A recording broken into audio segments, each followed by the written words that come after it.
Imagine leaving Nigeria years ago for the UK and later sponsoring your girlfriend from Nigeria to study law with your hard-earned money. After completing her studies, she tells you that you're no longer good enough for her. You're not educated, you got no money, and simply out of her league. How would you react? This is the true story of betrayal between Emmanuel and Jessica. Grab your handkerchief, because you're gonna cry. Some men are born into wealth. Others, like Emmanuel, are born into fire, molded by struggle, shaped by survival. Under the scorching Lego sun, Emmanuel wiped the sweat from his forehead. His uniform clung to his back, damp with sweat. The gas station was busy, and his hands smelled of petrol. Another long day. Another day of unpaid wages. His life was a cycle of hardship, but there was one thing that made it bearable: Jessica. His battered phone vibrated in his pocket. Jessica's name flashed on the screen. "Hey, my love," he answered, his voice tired but warm. "Emmy." Jessica's voice was soft, full of affection. "Have you eaten today?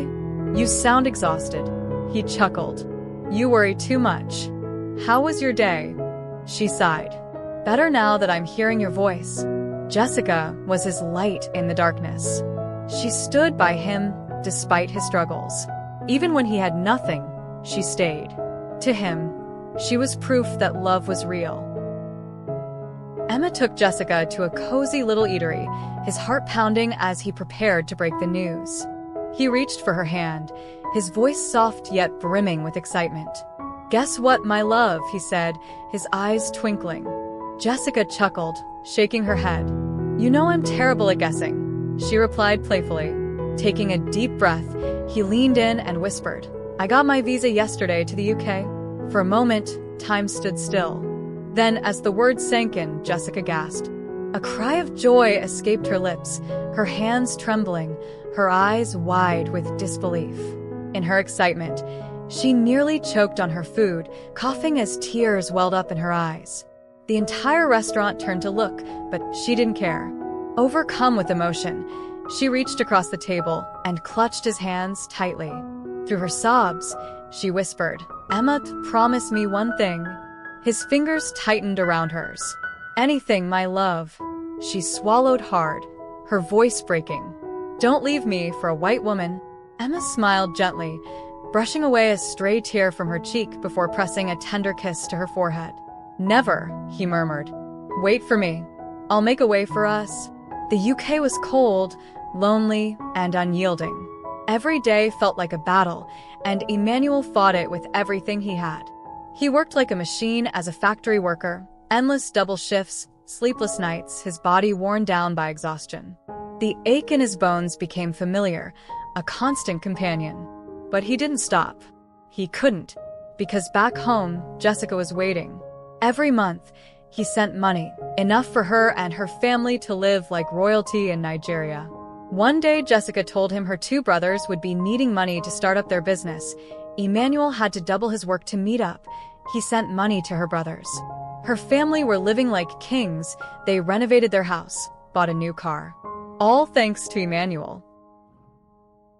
One evening in the UK, Emmanuel told his friend about his plan. "I'm bringing Jessica here," he said proudly. "She'll study law. When she graduates, she'll help us both, and we will get married." His friend scoffed. "You want to spend all your hard-earned money on a woman? You barely sleep, you barely eat, and you want to fund her education? You can relocate her, that's fine. But paying for law school? That's madness." Emmanuel's jaw tightened. "She was there when I had nothing. I love her." His friends laughed, shaking their heads, but he didn't care. He cut them off and went ahead with his plan. Jessica arrived in the UK. She was overwhelmed with excitement. She thanked Emmanuel for not forgetting her. Emmanuel was determined to sponsor her to study law, no matter what it takes. Emmanuel worked himself to the bone, making sure she had everything: tuition, books, clothes, comfort. He refused to let her work, insisting she focus on her studies. "Once you graduate, we'll marry. I'm not getting any younger, love," he joked one evening. She smiled, but something in her eyes was distant. Jessica had changed. She dressed differently, spoke differently. She became authoritative and no longer had time for Emmanuel. The first real crack came during an argument she started. Her words cut through him like a blade. "You don't know anything besides stealing goods in a factory." He was angry, but he brushed it off. She was just busy and obsessed with school and knowledge, or so he thought. But the truth was far worse.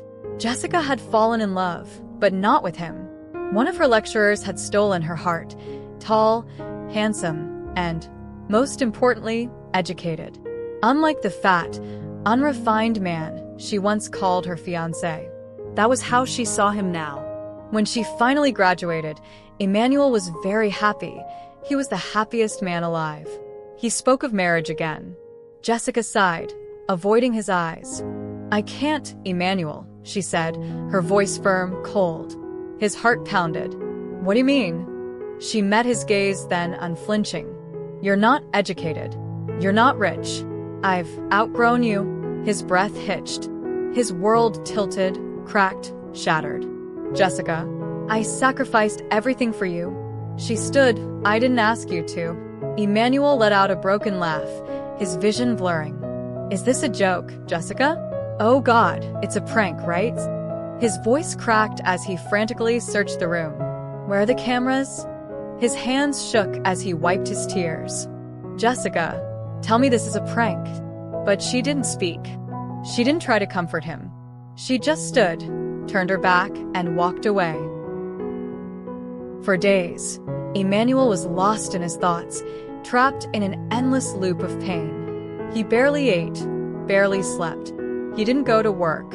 2 weeks passed, and he never once stepped outside. The world moved on without him, but inside his small, dimly lit apartment, time stood still.